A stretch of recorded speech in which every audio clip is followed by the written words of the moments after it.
وَمَن يَتَّقِ اللَّهَ يَجْعَل لَّهُ مَخْرَجًا، جو اللہ سے ڈرے گا اللہ اس کے لیے مصیبتوں سے نکلنے کے راستے بنائے گا، وَيَرْزُقْهُ مِنْ حَيْثُ لَا يَحْتَسِبُ، اور اس کو وہ دے گا جس کا اس کا گمان بھی نہیں ہوگا۔ وہ درویش اٹھا، اس نے سب سے پہلے دارالعلوم کا بنیاد رکھی اور اس کے 8 اصول بنائے۔ پہلا اصول یہ بنایا کہ ادھر اللہ کے بھروسے پر چلے گا، تاکہ انسانوں کو بتایا جائے کہ انبیاء کرام یہی سبق پڑھا کر گئے تھے، لا الہ الا اللہ، کوئی معبود نہیں جس کو وہ دے اس سے کوئی لے نہیں سکتا، جس کو وہ نہ دے اس کو کوئی دے نہیں سکتا۔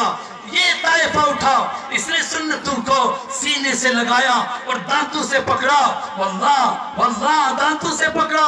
وہ مجدد الفسانی جس نے ایک انقلاب برپا کیا 1000 سال کے بعد، کیا اہمیت تھی اس کے نزدیک سنتوں کو پکڑنے کی۔ ایک مرید سے کہا کہ ایک آدمی ساری رات کھڑا رہتا ہے اور نفلیں پڑھتا ہے، فرمایا رب کعبہ کی قسم اس کا مقام نہیں پا سکے گا جو دوپہر کو تھوڑی دیر سنت سمجھ کر کے سو جاتا ہے اور قیلولہ کرتا ہے۔ علماء حق علماء دیوبند، متوسع علماء حق علماء دیوبند، تنظیم علماء اہل سنت والجماعت، وسیلہ قوم ملت حضرت مولانا غلام قادری صاحب۔ کھڑا ہوا، یہ طائفہ منصورہ کھڑا کیا گیا۔ میں نہیں تفصیل میں جا سکتا اور وقت بھی میرا پورا ہوا چاہتا ہے، لیکن میرے سامنے اسلاف کے کردار کا ایک ٹھاٹھے مار کا سمندر ہے۔ ہائے ہائے کیا عشق عطا کیا تھا۔ حضرت گنگوہی کے پاس کوئی آیا، کپڑا لے کر کے کہا کہ یہ مدینہ سے لایا ہوں۔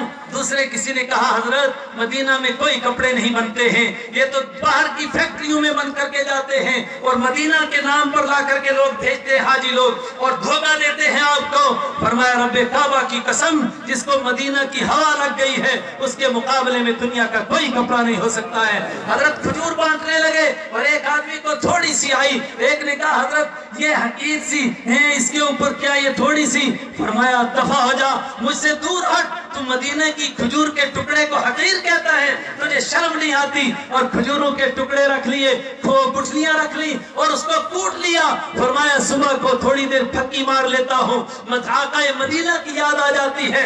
آخری وقت میں بوڑھے ہو گئے، آنکھوں میں سرما پھیر رہے، سلائی پھیرتے ہیں۔ لوگوں نے کہا حضرت سرما تو بنائی کے لیے ہوتا ہے، بنائی تو جاتی رہی، اب سرما لگانے سے کیا فائدہ؟ فرمایا سرما بنائی کے لیے نہیں تھا، یہ محمد مصطفیٰ کی مصطفی کے لیے تھا۔ وہ تب بھی تھی جب بنائی تھی، اب بھی ہے، میں نے تب بھی رب کعبہ کی قسم کبھی سرما بنائی کے لیے نہیں لگایا، میں نے سنت کے لیے لگایا، آج بھی اسی لیے لگاتا ہوں۔ ہائے وقت ساتھ نہیں دیتا، گھڑی کی سوئیاں تیزی سے دوڑتی ہیں۔ بس میں آخری بات کہتا ہوں، تلک امۃ قد خلت لہا ما کسبت ولکم ما کسبتم ولا تسألون عما كانوا يعملون۔ اور میری جماعت کے ساتھیوں، میں آج صبح سے یہ بار بار کہہ رہا ہوں اور تیسری مرتبہ آپ سے کہہ رہا ہوں، اپنے اکابر کی موجودگی میں کہتا ہوں اور اس سارے مجمع سے کہہ رہا ہوں، قرآن نے کہا، یہودی کہتے تھے کہ ہمارے بڑے بہت بڑے تھے، ہم پیروں اور پیغمبروں کی اولاد ہیں۔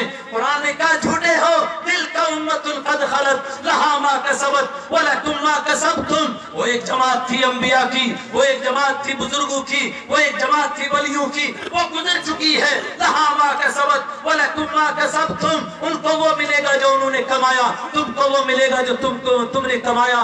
میرے ساتھیوں، آج کمزوری یہی ہے، ہم کہتے قاسم نانوتوی ایسے عاشق رسول تھے کہ مدینہ میں جوتی نہیں لگائی اور پاؤں زخمی سے تربتر ہو گئے، زخموں سے تربتر ہو گئے، لیکن فرمایا نہیں، میرا دل نہیں مانتا ہے کہ میرے حبیب کے جہاں مقدس پاؤں لگے ہوں وہاں قاسم کا جوتا لگے، میں یہ برداشت نہیں کر سکتا ہوں۔ لیکن آج ہمارا عمل، ہمیں اس عمل کا کیا فائدہ؟